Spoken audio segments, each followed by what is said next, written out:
Welcome everyone to the 2024 Q4 scientific webinar hosted by the Safety Working Group. The working group is sponsored by the biopharmaceutical section of the American Statistics Association. Our mission is to build interdisciplinary partnership among biostatistics, epidemiologists, and clinical scientists. We are working together to strengthen both qualitative and quantitative safety assessment through the drug development process. Today's webinar will focus on the latest recommendations of MedDRA preferred term groupings, support signal detect evaluation, and accurate present safety profiles in the product labeling. For today's agenda, we have 3 presentations by 5 speakers, followed by panel discussion and Q&A. Please feel free to post your questions or comments in the chat during the presentations and join the conversations in the Q&A sessions. Before we dive in, I'd like to briefly introduce our working group structure. The safety working group has 3 key work streams. Work stream 1, interdisciplinary safety evaluation.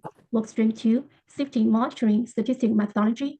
Work stream 3, integration and bridging the real-world evidence and randomized control trial for the safety decision making. Each working stream includes specialized task force. Today's sessions is related to the work conducted by the ASA task force. Barbara Hendrickson co-leads workstream 1, and ASA task force will discuss more details in her presentations. We are also pleased to have a private partnership with the FDA. So we have the FDA representatives co-leading each workstreams. As co-chair of the communication and outreach group, Susan and I organize those webinars. Recordings of past sessions are available on our website and YouTube channel.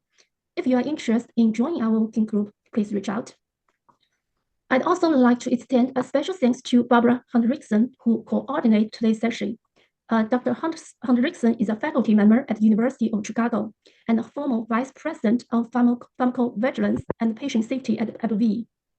With over 20 years experience in the pharmaceutical field, her expertise expands clinical safety, clinical trial safety, planning, monitoring, and data assessment.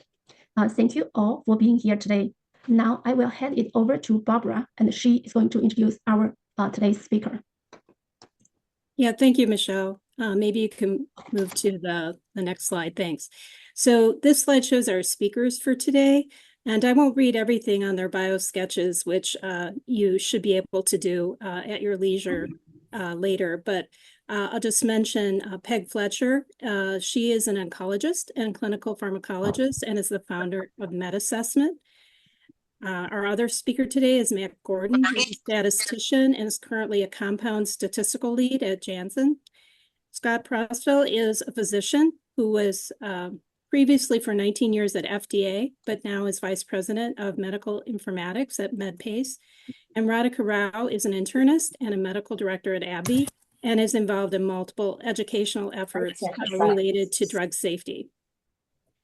So our webinar today, as was mentioned, will be covering the recently posted adverse event groupings and safety white paper from PHUSE's Safety Analytics Working Group, as well as recommendations from the CIOM's Expert Working Group on MedDRA labeling grouping.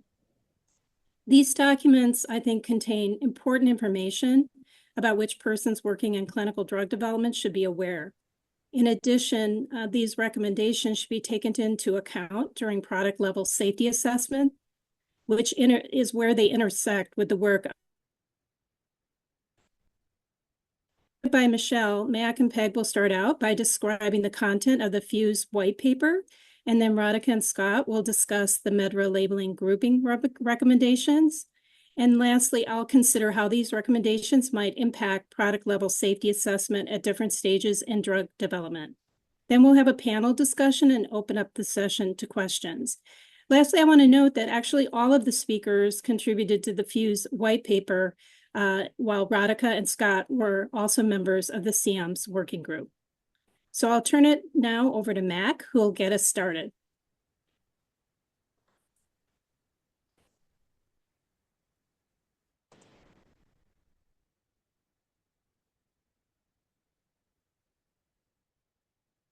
Yeah, okay, let me know if you can see my screen. Yes, we can. All right. Thanks, Barbara. So Peg and I are going to talk about the AE Groupings and Safety, or AEGiS, project team within PHUSE. I'll go through a few slides and then I'll transfer to Peg. Basically, I imagine most folks are aware of PHUSE, but if you're not, very briefly, very similar to this group here, it's a public-private partnership. We've been around since 2012. Academia, regulators, industry, small, medium, large pharma, all involved in this partnership for several years. And we get together and we discuss various topics. There's several work groups I'll talk about in a minute. But what's of interest in the industry, what's innovation in the industry, what we recommend, or our thoughts about things that are happening within the industry. So it's a very good partnership and a very good place to have a wealth of information and knowledge on that top right site there, with white papers and over the several years that partnerships have been going on. In terms of working groups, you can see here that there's 8 working groups. Within each working group, there's several project teams. The AEGiS project sat within safety analytics on the bottom right, and that's one of 6 project teams we have at this point. So there's several projects within all of these actual working groups, and as always, if there's interest, reach out either to the site, reach out to Peg or I, or anybody's name you see here if you have interest in any of these working groups, and we can point you in the direction of reaching out to the folks that lead the teams themselves and get involved in the projects. For the AEGiS aspect, we started this in late 2022, and coincidentally, right when the FDA FMQs were coming out, so it was really good timing. We had well over 30 folks across industry, analytical experts, clinical experts in the FDA as well, small, medium, large pharma, consulting firms. We met monthly for quite some time. The objectives were really to define best practices on utilization of the AE grouping. It was not to define AE groupings. We recognize that those expertise has already been done. This is more on how to utilize the AE groupings. Develop points to consider, and as always with FMQs, one of the main products or the outcomes of these project teams is a white paper. And the goals of the white paper really would be to discuss the importance of these SMQs, FMQs, talk about what custom groupings are, talk about when to use these activity or these groupings in general, and then provide recommendations. And again, recommendations from the 30 or so folks involved in the project team. And then those recommendations pretty much are classified as FMQs recommendations. The white paper itself has gone through all the review, has public comment, all the comments from the FMQs team, et cetera. And at this point is in the very end stage of getting formatted for publication. So we expect it to be out fourth quarter this year for the final publication, and that will be on the FMQs site. And again, if there's interest, just reach out to me or anybody. I can give you an update when it's published, or give you the link to the document itself once it's published. The main topic of the AEGiS white paper is, of course, SMQs and FMQs. I don't think I need to go into these. Folks are familiar. But the main topic was really looking at the SMQs, FMQs, when to utilize these, when they become not standard anymore, when they become the custom queries or partially custom queries, and when to use those and how to archive them, how to document the custom queries, et cetera. A lot of detail. It's a very lengthy paper, but a very good paper for the topic of AE groupings and safety. So typically, and again, this is from the folks involved in the working group, the typical approach from a sponsor is you utilize the FMQs or SMQs for adverse events of interest or MACE or some topic, SDOI, some topic where there's an interest and you have a grouping you want to utilize. But in general, folks use or sponsor would look at pretty much a huge listing of SOC by PT, the whole breadth of everything there is to see in safety by default. What we suggested, and we suggested this back in 2017 in the white paper, and now again in the AEGiS paper, is to utilize these AE groupings and safety for general safety. So signal detection and looking for these surprises, not only for the special interest categories or safety topics of interest, but also in addition for just general safety. We recommend FMQs can help with both AESIs and predefined queries, and we highly, highly recommend utilizing an existing query if at all possible. If you have to go to a semi-custom or custom query, we understand that that occurs and it's necessary at some points.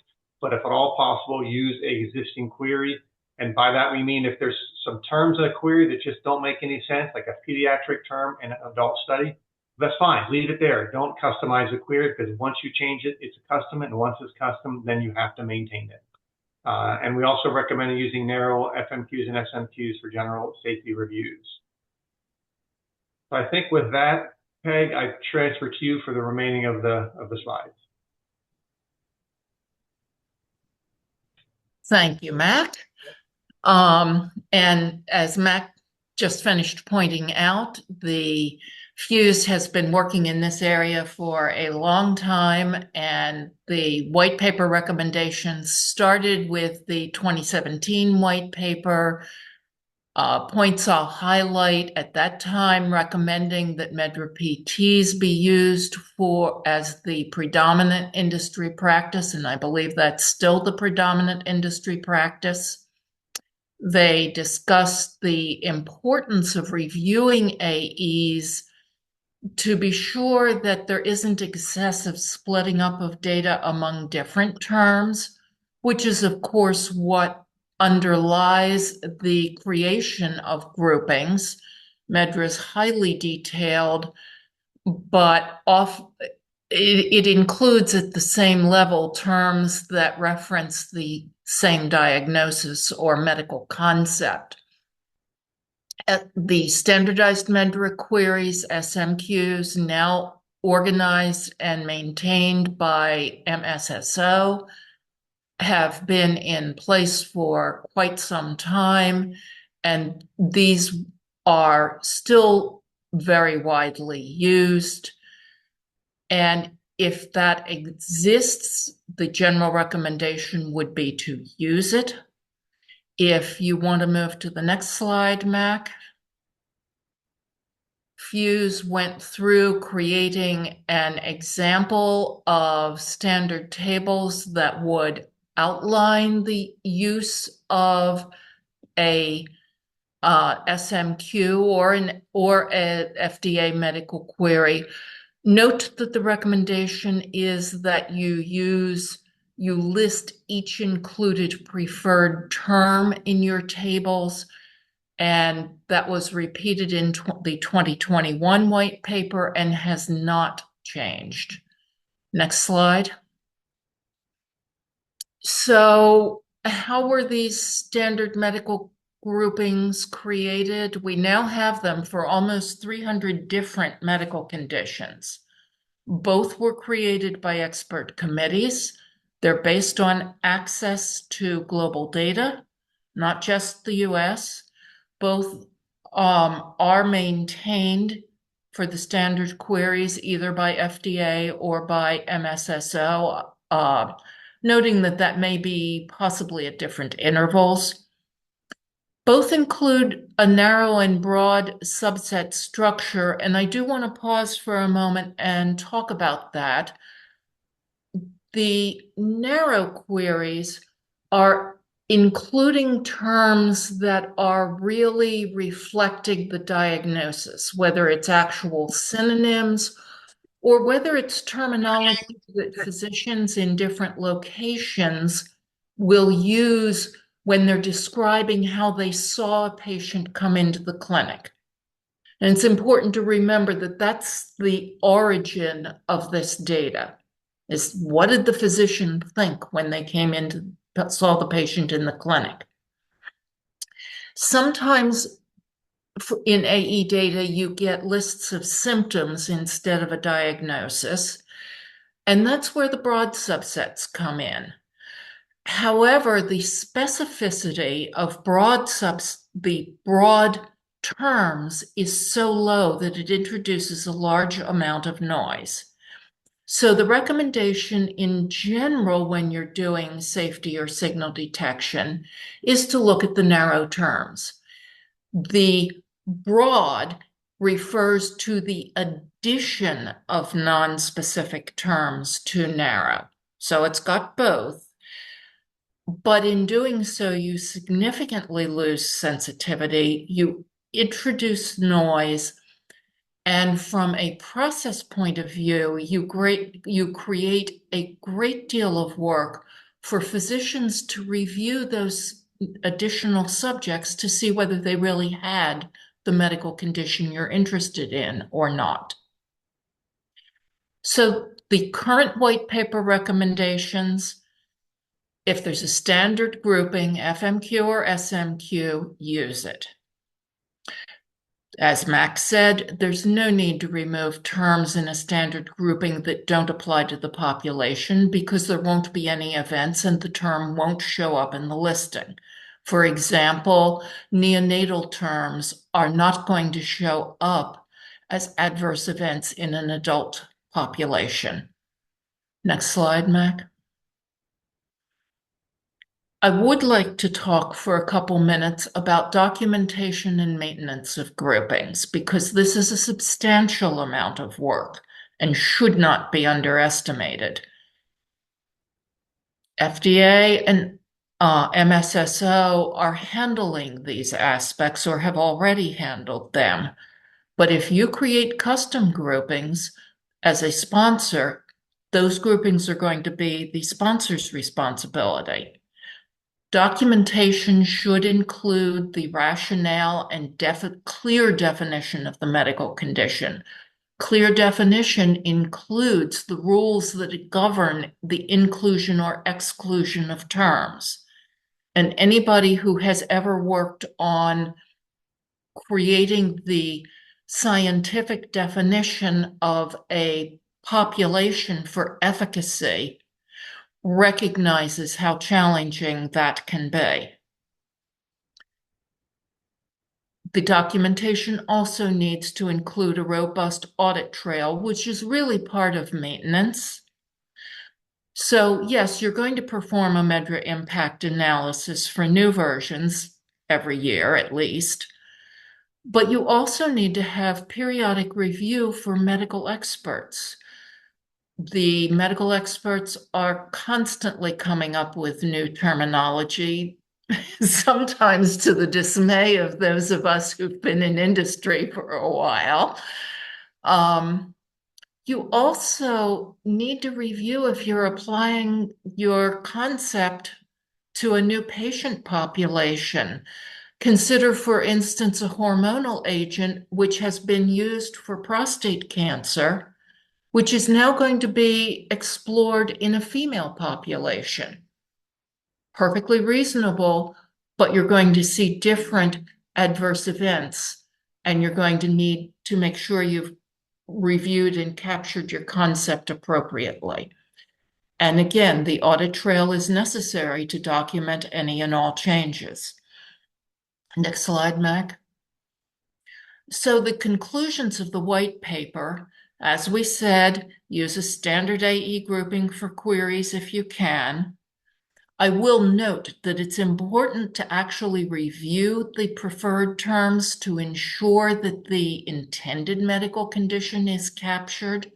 There are a couple standard queries where the name of the query was abbreviated enough to maybe fit in the amount of space available that it may not fully describe the intended medical condition.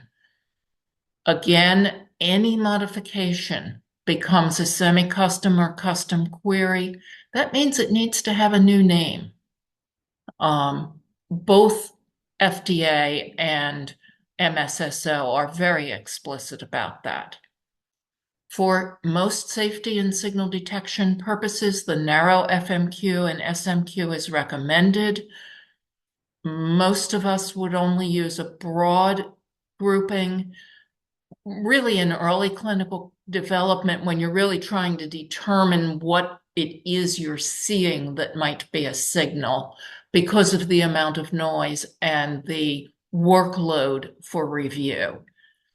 Custom groupings must be documented, preferably in the ASAP or similar planning documents, along with the definition of the medical concept and a list of the included terms in MedDRA versions. I've heard regulatory representatives say, please include the list of included terms. And obviously the rationale and audit trailing. We're hearing increasingly requests for people who are developing interactive tools to include standard and/or custom groupings. Next slide.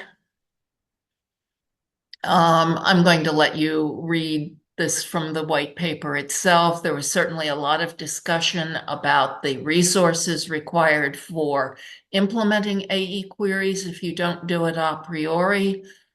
On the other hand, if your sponsor doesn't have an efficient creation and maintenance process for custom queries, FMQs will likely be considered a gift. Next slide.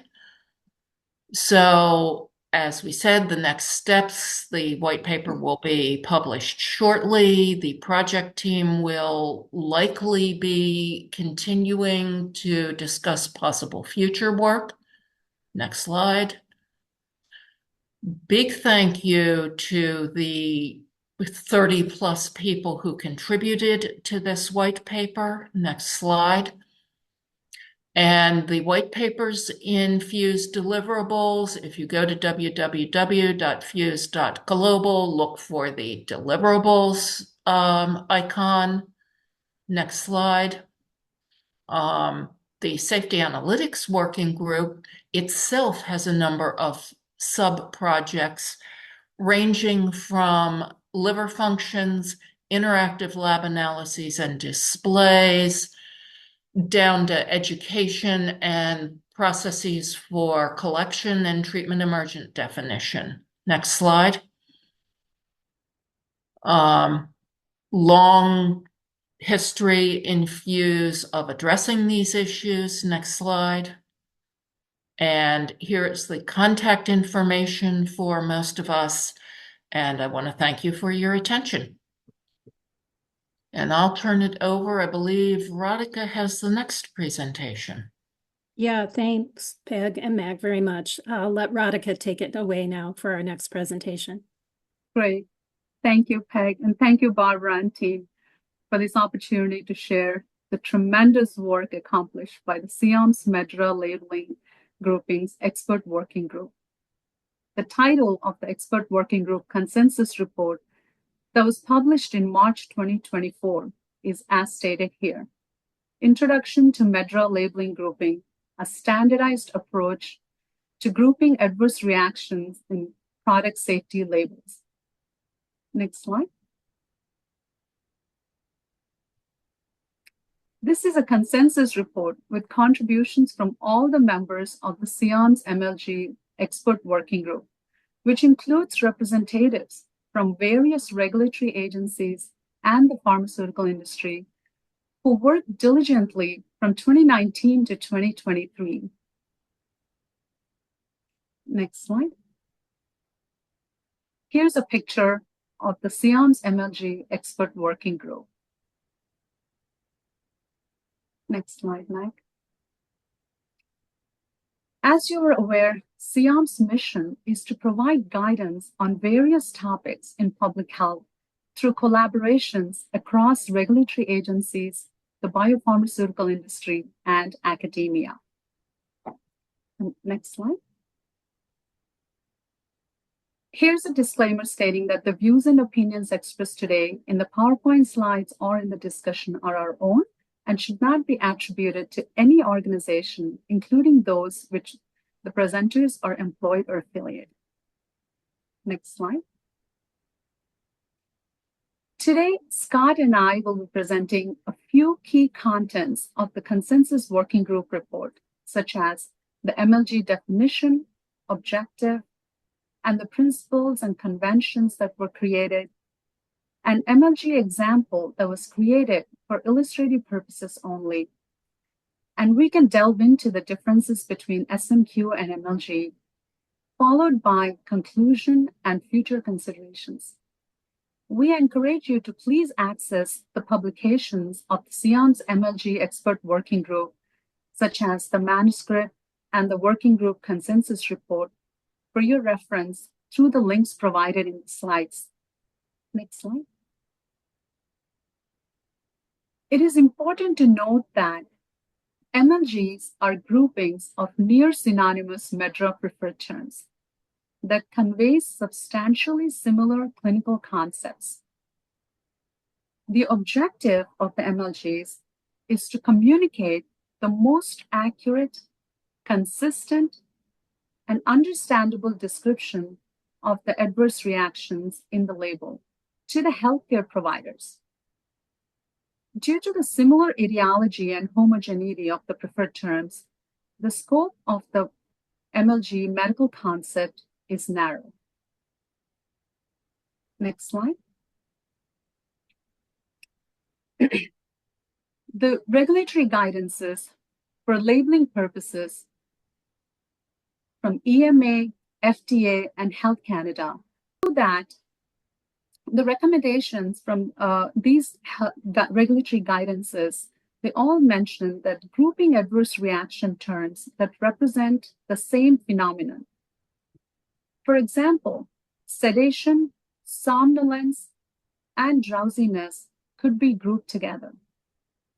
This grouping can avoid diluting or obscuring the true effect of the medicinal product. Next slide. And here are some of the links provided for these guidances for your reference.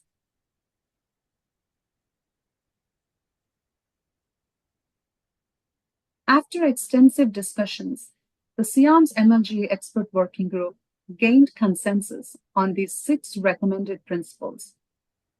These principles are intended to be guiding principles for the standardization of the development and use of MLGs. These principles are as follows.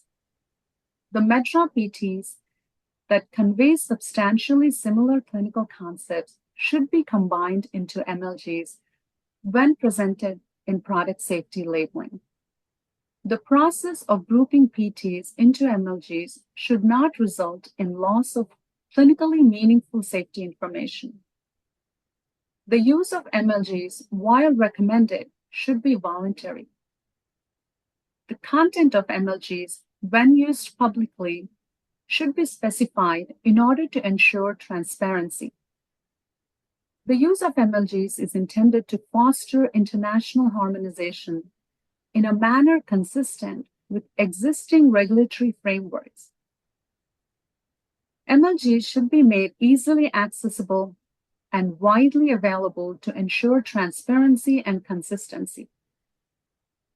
And now I will hand over to Scott, who will present additional information on MLGs. Scott, over to you. Thanks, Radhika. Next slide, please. MLG conventions. So as Radhika was already describing, we have overarching principle. Hello?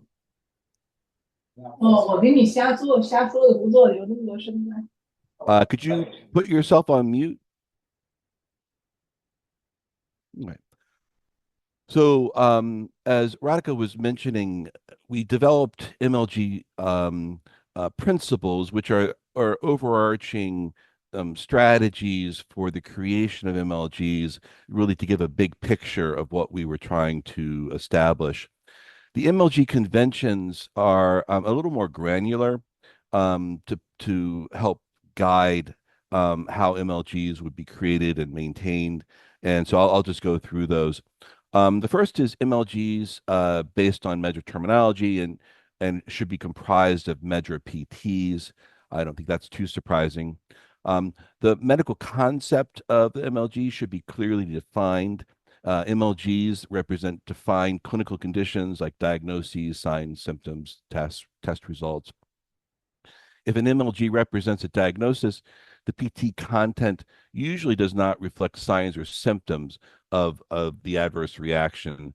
So that really is just a way to get a little more specific about the fact that these should be nearly synonymous terms. They don't have to be exactly have the same meaning. In fact, very few PTs, I think, could be described as having exactly the same meaning, but they should be nearly synonymous. So if one term is a diagnosis and another term is a symptom, those would almost certainly not qualify as nearly synonymous as we have envisioned MLGs. PTs that specify different etiologies should not be in the same MLG.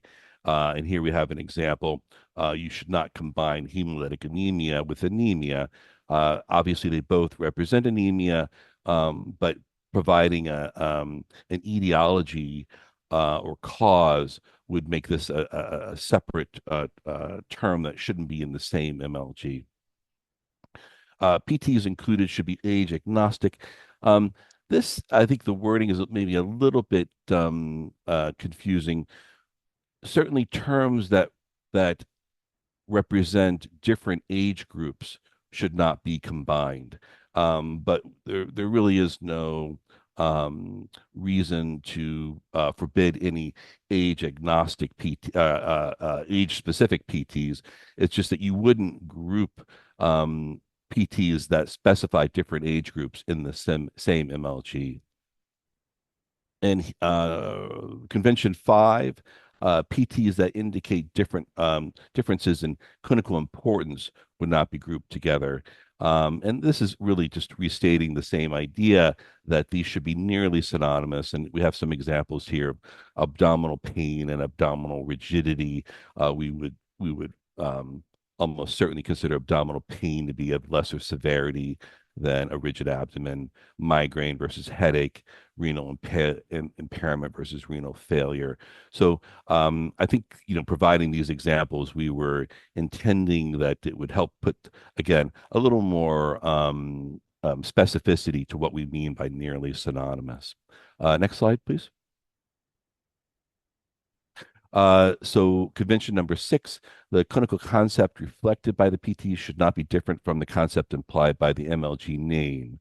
So these should all be aligned. And what we're really saying here is the MLG name should be appropriate for the terms that it represents. PTs that indicate non-specific laboratory results, such as abnormal, may be included in an MLG only if the lab abnormality is clinically meaningful in one direction. So an example would be as a PT blood glucose abnormal would not be included in the MLG for hyperglycemia because both an increase and decrease of blood glucose are clinically meaningful, or certainly can be. However, a PT such as blood creatinine abnormal could be included in an MLG for perhaps renal insufficiency because decreased blood creatinine is generally not clinically meaningful. The 8th convention, MLGs, when created, should be in the current MedDRA version. And the 9th is the MedDRA version of the MLG and the MedDRA version of the respective data should be the same. Next slide, please. And here we have an example of just a proposed MLG for abdominal pain. And want to emphasize that no MLGs have been created. What we created were principles and conventions for how they might be created. And we created some examples in our report to help guide how we think the process should unfold. So for MLG abdominal pain, you can see here abdominal pain, abdominal discomfort. We have abdominal tenderness and epigastric discomfort. We do specify some locations, and so PT abdominal pain lower and upper. And certainly, I think we would describe that as a little more of a close call. And part of what guided the discussion was that abdominal pain traditionally is not well localized by patients, and so that partly influenced us. And I think this also just emphasizes that there will be some subjectivity to figuring this out. But for our purposes, we decided that it would be okay to include, say, differences in location. That might not always be the case, depending on the MLG. And on the lower part of the slide, you can see terms that were excluded. Rebound tenderness would be these pop-ups are okay. Rebound tenderness would be excluded because it's certainly more severe. Esophageal pain is really in the wrong location. Abdominal rigidity, very severe. And so these are terms that we would say don't meet our standard for nearly synonymous. Next slide, please. And here's a comparison of SMQs and MLGs. So you're seeing lots of different groupings and wondering, well, how do they connect to each other? So we see certainly the purpose of SMQs as used for signal detection. When you're analyzing clinical trial data set, the MLGs are really intended for labeling purposes. So these are terms that we would say when you have a series of adverse reactions that you're labeling, you wouldn't want to perhaps include, say, hyperkalemia and elevated blood potassium as separate terms. It really should be combined. So it has a labeling purpose as opposed to safety signal detection.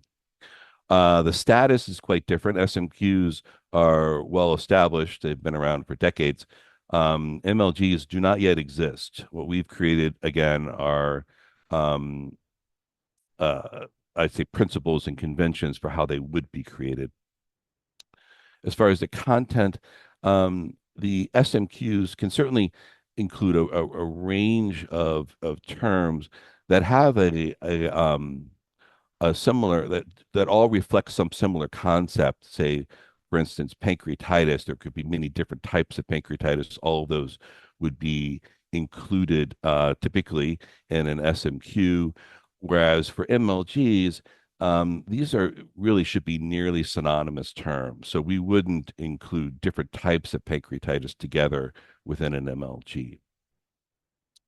And as far as the output, um, we would describe the SMQs as more sensitive for detecting, say, a safety signal, because they're including a broader range of terms, whereas the MLGs, once again, we would describe as nearly synonymous terms that we would strongly recommend against labeling separately in a package insert.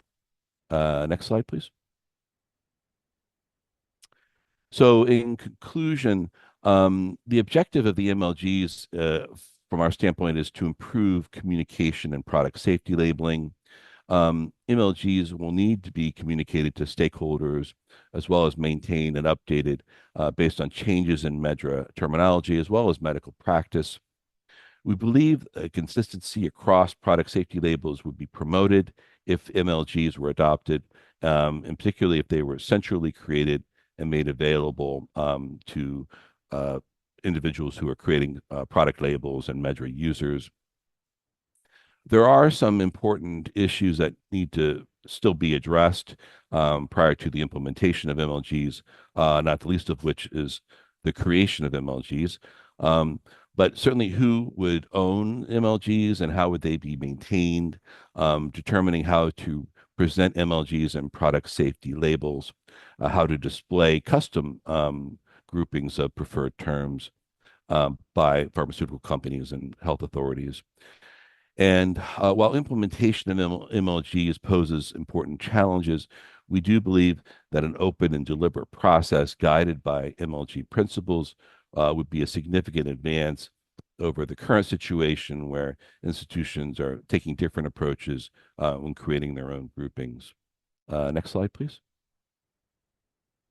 And here are some links to the two main documents that the CM's expert working group created. One is a paper that was published. Can't quite see the exact date, but it was certainly over a year ago. And more recently, we have published a much more extensive report that is freely available on the CM's website. Next slide. Well, thank you. And now Barbara is going to speak to how the things we have been describing have an impact on aggregate safety assessment planning. Barbara? Yeah, thank you, Scott. Next slide. So I'm going to be talking about how the white paper that you just heard described from FMQs and the MLG recommendations from SAMS potentially impact aggregate safety assessment planning. Next. This is my disclaimer slide. Next. So Michelle already showed this slide and pointed out that the discussion today is particularly relevant for the Aggregate Safety Assessment Planning Task Force, which is one of the task forces under the ASA Biopharm Safety Working Groups. And our task force for a document for safety planning and clinical development that is meant to be internal to the sponsor and guide multidisciplinary safety teams. The idea is to promote product-level safety planning to ensure clinical trial data collected answers the key questions, especially at the time of submission for health authorities, prescribers, and patients. Next slide. So I'm going to only touch very superficially to the ASAP document that I just referred to. So if you want more information, I would suggest that you go to these references that I've listed here from our task force. Next slide. But in our original manuscript, we proposed a template for an aggregate safety assessment planning document. And one of the key aspects of that is the safety topics of interest. And I will, in the next slide, go into a little bit what we mean by that exactly. But the safety topics of interest are really critical to our discussion today. And they also drive some of the data analysis approaches at a product level, as well as the ongoing aggregate safety evaluations that are done. They are very key to that as well. And the idea is that the ASAP is cross-disciplinary and modular and flexible with sponsored processes and clinical development types. And clearly it will evolve over time. So it's a living document that is periodically updated. Next slide. So I wanted to touch on the terminology safety topics of interest versus adverse events of special interest, because there's a lot of confusion and questions about this often to me and others. So our task force specifically stayed away from the terminology adverse events of special interest because we wanted safety topics of interest to refer to events more broadly. And also, this particular terminology has no specific regulatory definition, which was, we thought, something we wanted to have in our ASAP template. So specifically, the safety topics of interest includes other safety topics of interest for which there's no current reason to believe there's a causal association with product, but are of high interest to regulatory authorities or healthcare providers due to a variety of factors. One could be the patient population under study is at higher risk for a particular event. And so it's going to be a focus of the regulatory authorities at submission. And I think a good example of that is suicidal ideation behaviors in patients with psoriasis. So even if your product, you have no reason to believe that your product would increase that risk, it's still going to be a focus of FDA, I think, for any product submitted for psoriasis. Also, some events like drug-induced liver toxicity are a traditional safety focus for all drugs in development, and you really need to have all your I's dotted and T's crossed when it comes to any event that might be thought of as a possible DILI case in your database. And then also there may be a safety concern for a related product, but you feel that there's significant differences in the mechanism of action of the product that is under study that you believe means that your current product does not have that same risk. But certainly you're going to have to demonstrate to the health authorities that that is the case and make the case for that. So in contrast, adverse events of special interest does have a definition by some regulatory authorities, and I give the US FDA definition below, and to some implies special regulatory reporting requirements. But it generally refers to events for which there's evidence or suspicion of an association with product administration. But again, we try to stay away from the term because it's so variably used across various companies. But I think you can think of adverse events of special interest as a subset of the safety topics of interest, which I think is a bit broader. Next slide. So safety topics of interest are events that have the potential to impact the product's benefit risk profile, and typically are events that have the possibility of resulting in serious adverse events or a higher rate of product discontinuation or avoidance potentially of usage of the product by healthcare providers. So these safety topics of interest could come from a variety of sources like preclinical data, review of data from first-in-human studies, data from epidemiologists in terms of the common reasons for hospitalization in the patient population. Available safety data for related products should always be considered. Traditional health authority safety concerns, as I mentioned before, such as DILI, and frequent comorbidities and concurrent medication use in the disease under study. So the multidisciplinary team really has to come together to decide on what is the safety topics of interest for a particular product in development. Next slide. Okay, this is a table that we have in our publications that we suggest to be used for delineating the safety topics of interest. And this is just an example for a hypothetical product that has leukopenia, herpes zoster, and MACE for safety topics of interest. So you can see with leukopenia as an example, the first column we suggest lists conclusion, why is it a safety topic of interest? The second column, which is very relevant to today's discussion, is how those events are being identified for further review. So this case, leukopenia, the team has decided to use an FMQ to identify events for review, but also it's important in this particular case to name laboratory outliers that also need to be scrutinized more carefully by the team during the course of the clinical trials.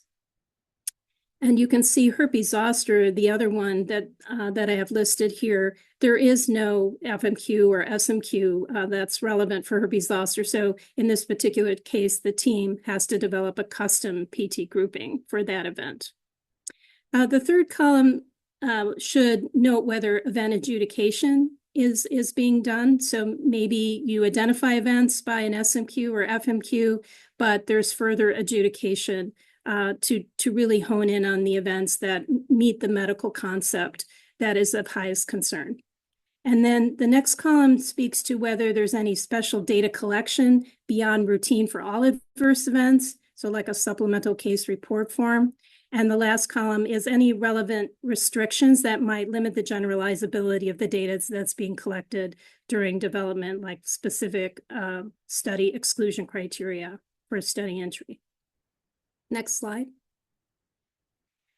So ideally, at the time of phase 1, the multidisciplinary safety management team identifies preliminarily the safety topics of interest, which may be mostly due to preclinical data or related product information if that's available or mechanism of action.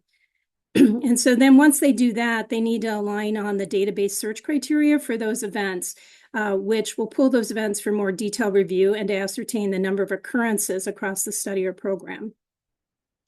Also, there should be a discussion about the standardized approach for collecting data about these events across various studies and potentially other types of topics, such as whether there should be protocol-specified toxicity management guidelines or any relevant eligibility criteria.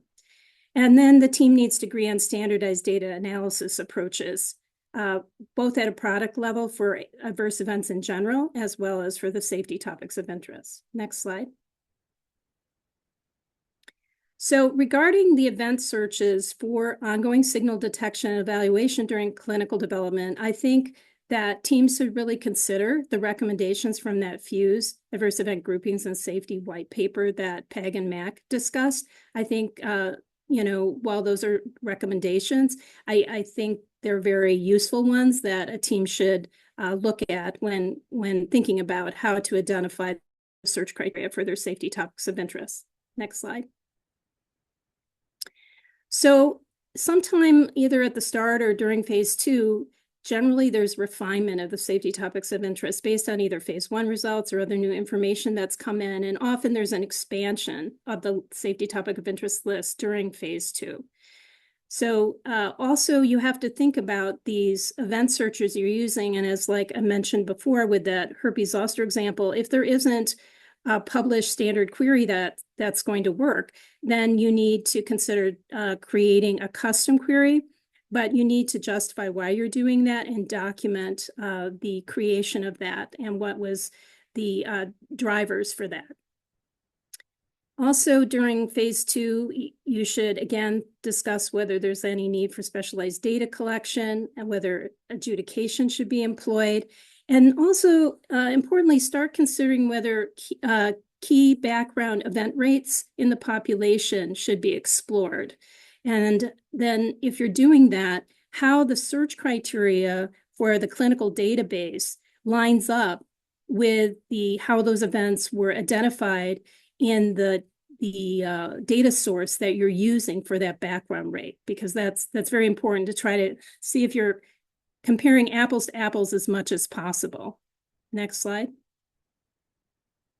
So this is in the FMQs white paper, and I think it's very useful. It talks about best practices for custom queries and how you should involve clinicians with the relevant subject matter expertise. As I mentioned before, document why you're doing a custom query and provide evidence-based definition of the medical condition that you're aiming to describe.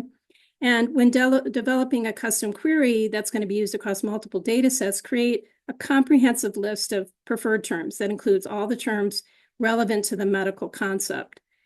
Also, generally, these AE queries are created at a preferred term level for the purposes of signal detection and analysis. And when removing, Peg mentioned this a couple times, when removing PTs from existing standard queries, you need to clearly document why you're doing that and call that, what I'd say now is a custom query, something different to distinguish it from the published query. And Peg already mentioned the next one about not removing irrelevant terms. And it's important to document a robust audit trail with changes over time. And for any regulatory submissions, submit the complete list of included terms for a custom query so that regulatory authorities are aware. Next slide. So at the start of phase 3, you want to consider whether some safety topic of interest searches should be narrowed or modified based on. And also, I just want to say that even though you may have a search criteria that makes a lot of sense, you need to make sure that the events are being coded properly during the course of development. And I give the example of a product has non-melanoma skin cancer that is of interest to them because the product has immunosuppressive capabilities. So squamous cell carcinoma is an event they want to be able to identify in their non-melanoma skin cancer searches.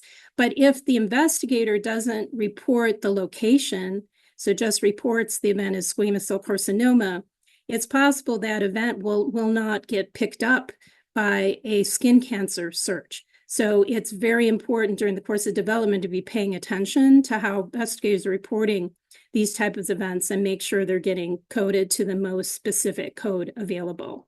And then also during phase 3, you really have to start thinking about how event rates are going to be calculated and communicated in product labeling. Next slide. So at product submission, you need to have a detailed discussion about any important identified risks and potentially other safety topics of interest that might be of high regulatory interest, even though you may have determined that you don't believe there's any association with product administration, but still you may have to justify that to the health authorities why you have that position. because perhaps you've seen events, but those are occurring in the background of the patient population. And so you need to really provide your case on this point. So based on evaluation of all available data, the team then needs to determine what are adverse reactions for the product and finalize the PT groupings that will be used for safety data presentation and rate calculations for the proposed labeling. And this is where the CM's expert working group recommendations for MedDRA labeling groups comes in. Next slide. So during post-marketing, then, there's still issues with event identification. So if you're continuing to study that product for new patient populations or new indications, you need to consider whether additional safety topics of interest need to be added to the ASAP document. And if so, what are the searches that are going to be used for those? Also, you need to use the designated PT searches to monitor adverse reactions for a higher rate or a greater severity than is listed in the current safety reference information, such as the IB or the label. And when possible, I think it's good to try to align safety topic of interest search criteria for ongoing studies and post-marketing database searches. But if you really can't, because for the post-marketing situation, the health authority is given very specific directions, those events to be identified and reported in the post-marketing situation, then maybe there's going to be some differences, and you would note those differences that are being used in post-marketing, perhaps in your company core data sheet. Next slide. So in conclusion, the ASAP process has been proposed by the ASA Interdisciplinary Safety Evaluation Scientific Working Group, and I gave you those references previously that you can consult for more information. But alignment on the safety topics of interest by the safety management team is a very important aspect of that. And how those events are identified for occurrence and further review in a database is critical. And the approach to safety topic event searches will evolve over time as more information becomes available. Next slide. And starting with phase 1, I think that FMQs white paper offers valuable advice about the use of event searches during clinical development for signal detection and evaluation. At product submission, the CM's MLG's recommendations should be considered when finalizing PT groupings for safety data presentation, calculations, adverse reaction rates, and proposed labeling. And in the post-marketing phase, database search approaches for known adverse reactions, as well as safety topics of interest for new populations or indications, continues to be an important aspect of safety planning. Next slide. And I just want to thank the ASAP working group members over the last several years for all their contributions. So now I think we need to go to our panel discussion. I have a few questions maybe I'll start out with, but then, maybe we can go to the questions that I know have been entered in the chat, which I think overlap to some extent the discussion questions we prepared. So whereas some might be a little different. But my first question that I had was maybe to Scott in particular, to describe how are FMQs different from other available AE grouping strategies, such as the SMQs? How would you say that the principles of creating those FMQs was meaningfully different from SMQs? Hi, thanks, Barbara. So there are definitely differences, and they were intentional. The FMQs used a set of ground rules that applied to every FMQ. The SMQs were created by different committees that could set up various rules that they thought were appropriate for the term they were assessing. So that's one difference. And there's a several page document that you really should read for each SMQ to understand how the grouping was created, why things were excluded or included.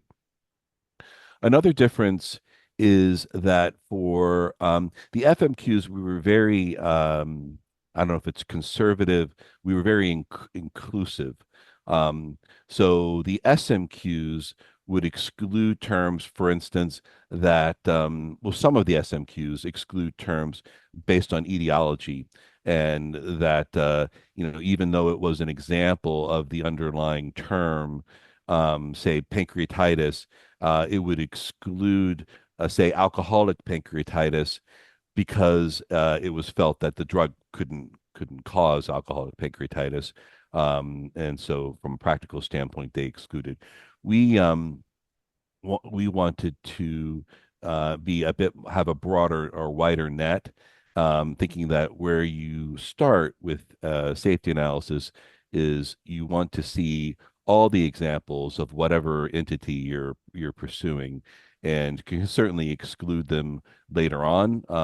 But we at the start point we wanted to have all of the terms that qualified, based on whatever the entity was. So that's another difference, and certainly happy to go into the reasoning behind that. But I think that certainly is my understanding of the differences.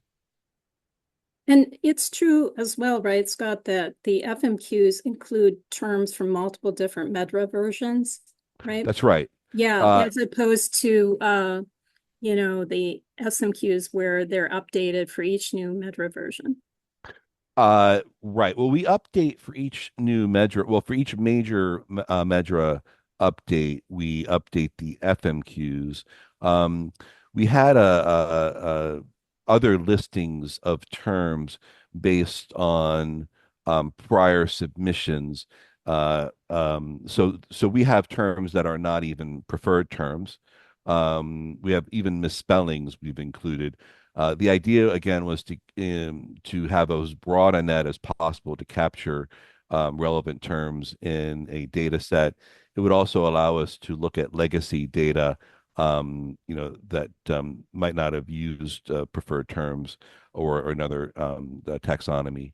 So, but you're correct. Yes, it's is an accumulation of terms that have been submitted to FDA over many years, and also includes, certainly is mostly preferred terms, but also includes other terms. Do we have any idea how often the FMQs are going to be updated and how sponsors will be informed of the updates? Yes, it's for us it's a slow process because it's a small group, but we very much want to update with each major MedDRA update. I think it's in March, and so that is our goal, to have that done. I think we've fallen a little behind, and so there is certainly work to do there. But that has been always our policy and plan, and it would include terms. So this yearly update would include terms from the minor MedDRA update that occurs, I think, in October. Probably the best way to keep up to date is to sign up for SBIA, the Small Business and Industry Assistance Listserv.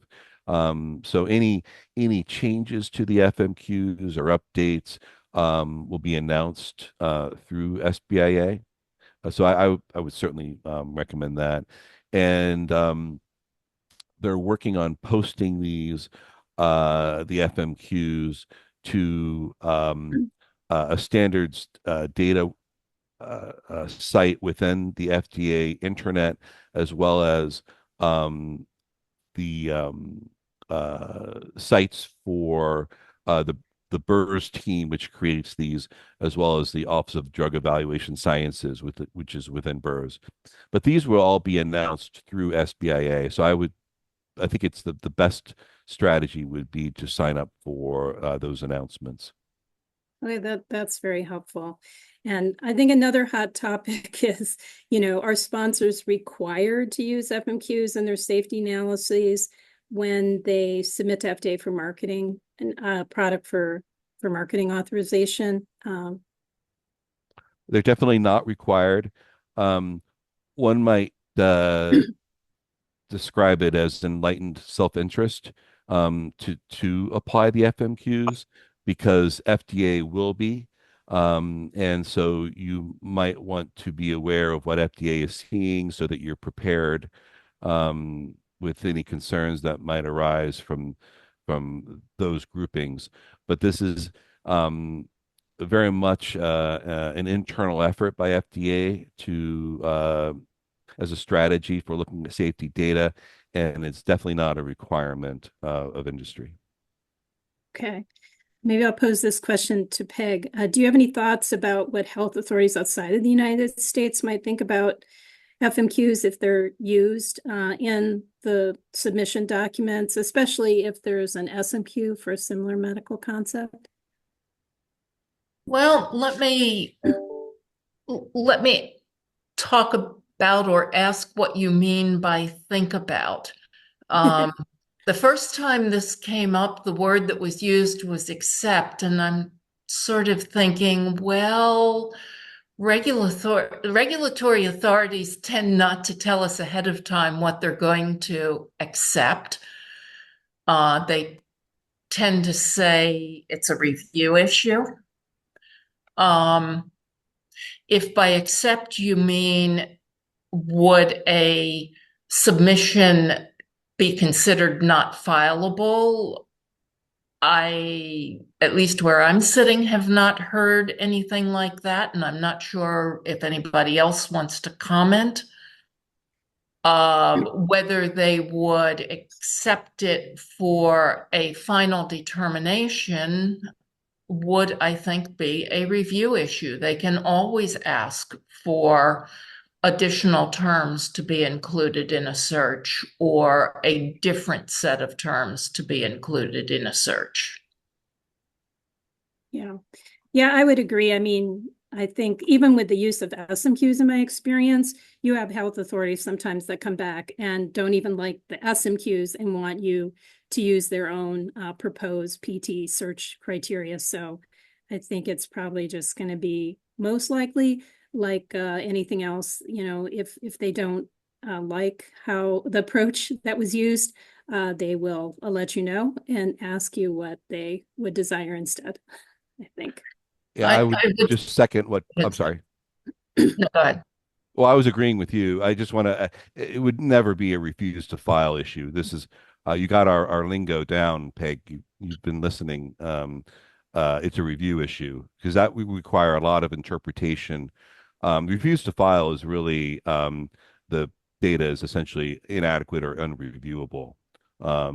You know, you're missing the safety section or something. It's typically fairly dramatic.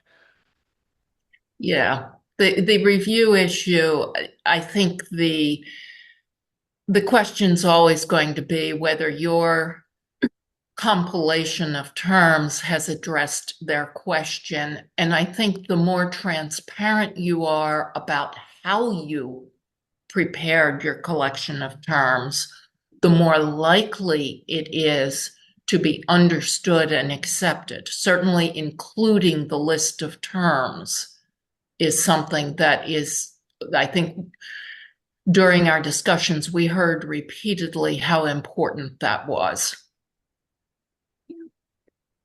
Well, maybe I'll go to some questions. So I don't know, is Carl Power still on? Do you want to pose your question, Carl? Are you still on? I know Carl said that they had some emails regarding the use of MLGs. And so I don't know, Radhika and Scott, if you can see that in the chat, that question, if you have anything, Radhika, to respond. It says, I'm wondering if the ICH MedDRA Management Committee is given an indication if they might support development of MLGs, or are there other regulatory authorities advocating for the development of MLGs at the CMS level? Right now, we do not have a home or a central authority to take on the MLGs. That certainly is an important next step. So I guess that's, I don't know if Radhika has additional information, but I think the short answer is there is no immediate home for the creation of MLGs. Yes, that's correct, Scott. We are waiting to hear from the CIAM Secretary General about any next steps. Hi, And I'm Barbara. Can you hear me? I'm not Yes. sure. This is Carl Power here.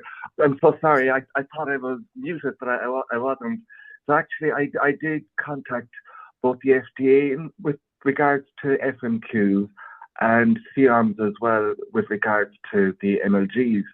And the communication I got from the FDA, from Dr. Jing, who heads up the FMQ initiative, was that they actually weren't recommending the use of FMQs. So I guess things can change all the time. So that's why I was just interested why you guys, maybe had an updated recommendation. And that was regards with the FMQs. And then with the MLGs, I communicated with the head of the CIAMs, Dr. Lembadragu, and he was saying that this was on pause until they got more support from regulatory agencies around the world. He described their communication with the Major Management Committee as indecisive as to whether they would move forward with the MLGs or not. So I'm just interested to hear your recommendation. Well, I can certainly I trained Linda on FMQs, so I there's been no change in the stance. Maybe the messaging sometimes is not great. So the FMQs were definitely created for FDA to be used by FDA. We certainly welcome the use if pharmaceutical companies find it helpful. So it's not and definitely it's not a requirement, but that was part of the transparency effort at the Duke Margolis conference, where these were released and described maybe three or 4 years ago. Um, so, and I would say the FUSE is not specifically endorsing FMQs. We're really endorsing the use of available strategies for grouping if they meet your needs. And that if there isn't an available strategy, then certainly you would create a custom grouping. So I don't see the FUSE, and certainly others should weigh in. I don't see it as a specific endorsement of FMQs. It's really an endorsement of using established strategies if they meet your needs. Does that help? It does. Thank you very much. I appreciate the openness there. Thank you. Yeah, I would totally agree with what Scott said. The FUSE white paper definitely doesn't endorse one search criteria over the other. It's just, trying to emphasize to safety management teams that this is something they have to carefully consider, is how they're doing signal detection and evaluation, and whether they're using preferred term groupings, and carefully consider which ones would be the best choice for them, and to turn to published queries first. And if that really isn't going to work, then custom query can be made, and I listed the best practices. But if it's a modification of a published query, then you should be very clear about that and rename it to something else, so everybody understands that the query's been modified. Thank you so much. Yeah. Another question here is, do you know about the strategy of FDA and the application of FMQs? Is every division using the FMQs to explore submitted data packages? So we have what we call data scientists who I think data scientists who are creating creating standard tables and figures which include the FMQs for all NME applications and for all original BLAs. So that's across the board that these are being applied. It doesn't actually include the oncology group, which has their own set of groupings that they are using.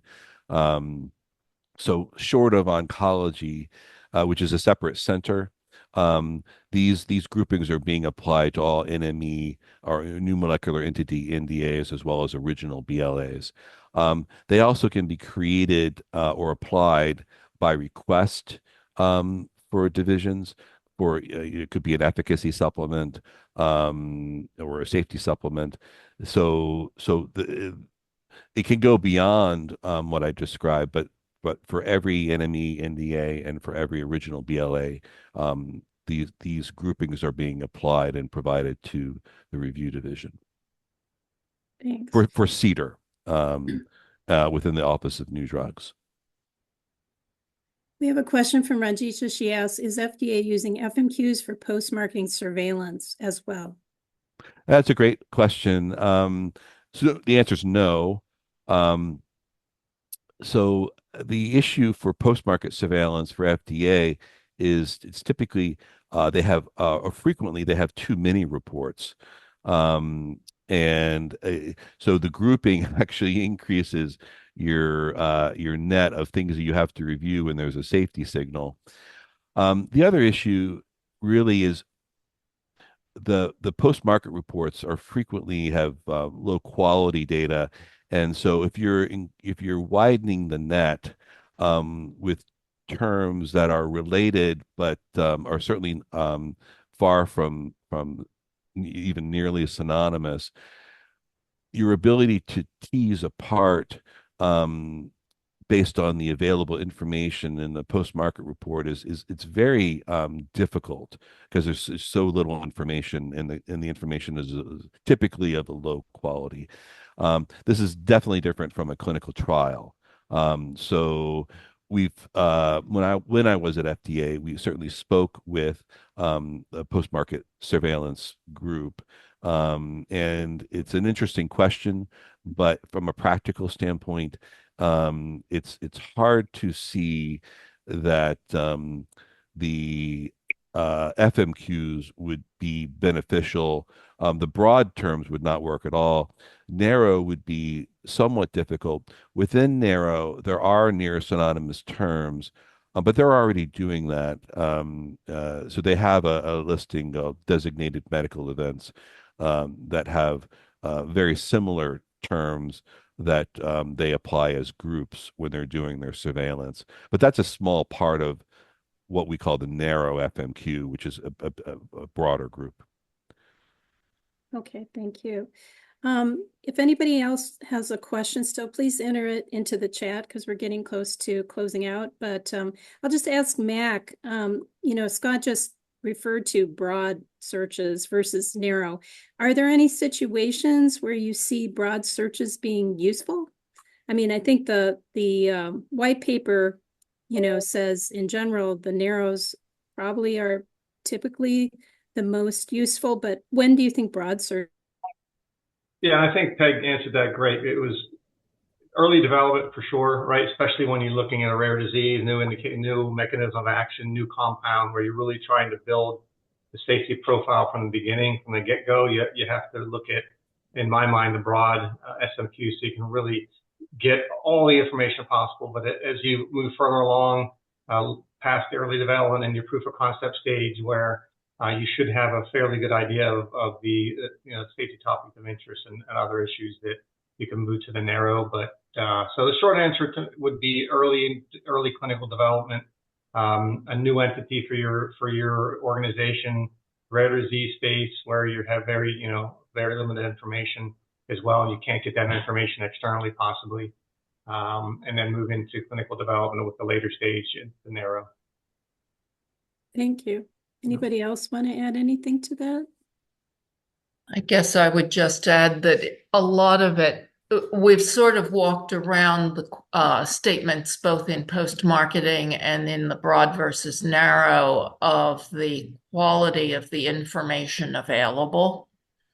And with the broad categories, if there's not information going to be available to narrow down what was actually intended by the patient or healthcare provider in the two different situations, that provided the description of the event, if you can't narrow down what happened, it becomes very difficult to make decisions about the grouping or about the overall topic. I would agree, and I would just have a couple of things to add on. Is that in general we were thinking of the broad groupings for FMQs. Won't speak for SMQs, but as the potential basis for getting additional information. It's not likely that you're going to solve anything or take a regulatory action, or it really would be true signal detection, where you see something that maybe have some concern or enough concern to get additional information, like additional analyses or even an additional clinical trial, but you really couldn't ever, we don't think, use the broad FMQ as the basis for making determinations, other than you need more data. I would also say that the broad FMQs, some may end up being useful and some may not, and we're going to learn about that over time. I will say that when we were creating these groupings, we were frequently very happy to have the broad group, because many terms wouldn't qualify as narrow, but we thought were really important as part of signal detection. So we felt reassured that we had this broad grouping. Now, that's you might say is expert opinion, and where the proof will be if we actually find them to be useful. But I just, over many years, I worked on these, and it was quite common that we were happy to have a group to put the term in, because it just didn't qualify for narrow. So I'm optimistic that at least some of the broad FMQs will end up being useful, but we'll see. Thank you. So maybe to close out, Radhika mentioned that there was, I can't see them myself, I'm sorry, but there was a couple other questions about MLGs that weren't answered. So Radhika.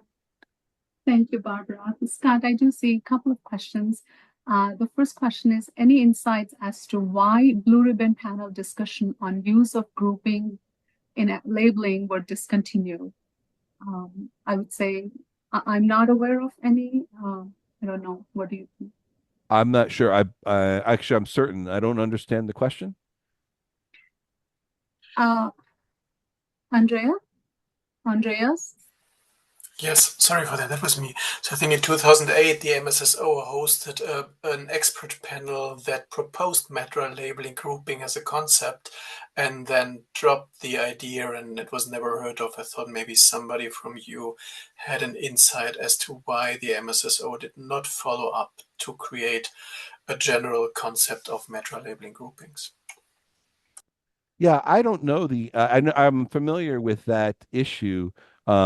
Or that finding, but I never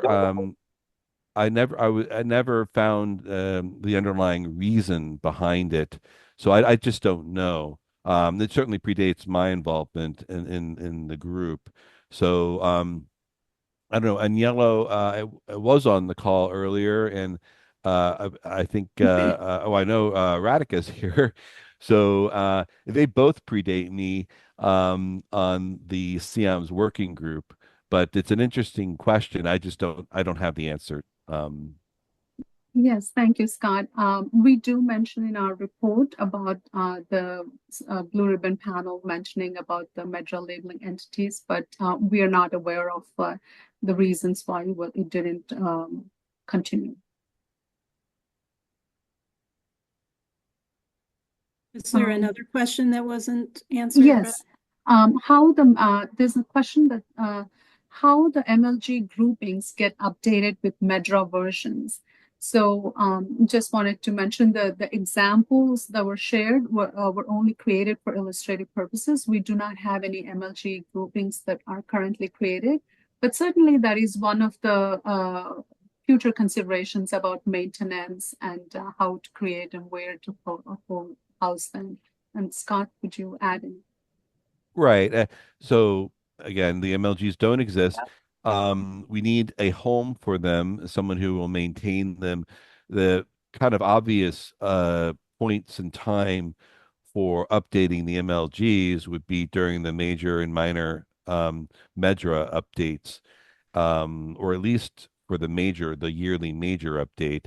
That would make sense, I think, but that would be up to the discretion of whatever entity chooses to take up the MLGs and to maintain them. Yeah. Yeah, I think we have to close out, but I'll just say in response to that, as a practicing clinician, you really have to, now that I've been in the pharmaceutical industry, I really have to emphasize to doctors, you can't compare across labels for adverse reaction incident rates, because the way the events are identified, data collected, et cetera, can really vary across companies and different study protocols, and you really can't compare across labels. But a lot of doctors don't know that. And so at least having some more transparency would be best, if possible, than what we have today. So, but anyways, I want to thank all our speakers so much. Thank you all, and thank you for all our participants and for your questions. I really appreciate it. Thank you so much.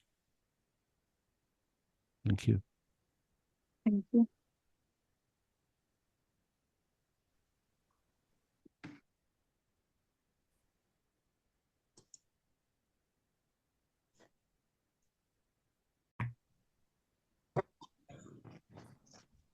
Okay, let's get started.